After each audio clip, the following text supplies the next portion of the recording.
Lorne Cutler, professional engineer, founded LAC Associates Consulting in 2009, following his retirement from a 25-year career with Export Development Canada.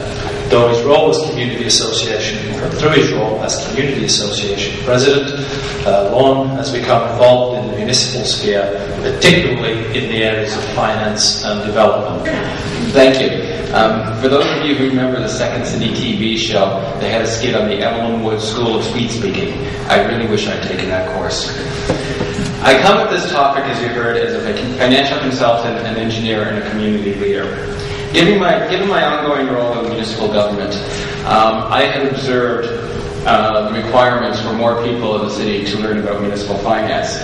Over the course of the summer, I put together a course on municipal finance, which I offered to candidates who are running for office, and I'm now in discussion with several cities about this as in-house training. Through my work in this area, I would say that from a financial point of view, some of the key questions for sustainability and smart growth would be: 1, can we afford this project?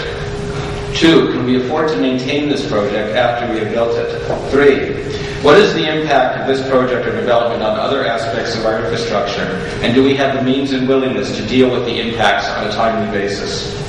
4, how do we prioritize this project against others that also require financial resources?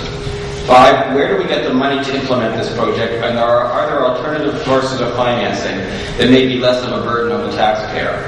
And 6, have we obtained the informed buy-in of our population, and have we had a truly honest public consultation process? The major sources of revenue for Canadian cities primarily consist of property taxes, development fees, government transfers, and user fees.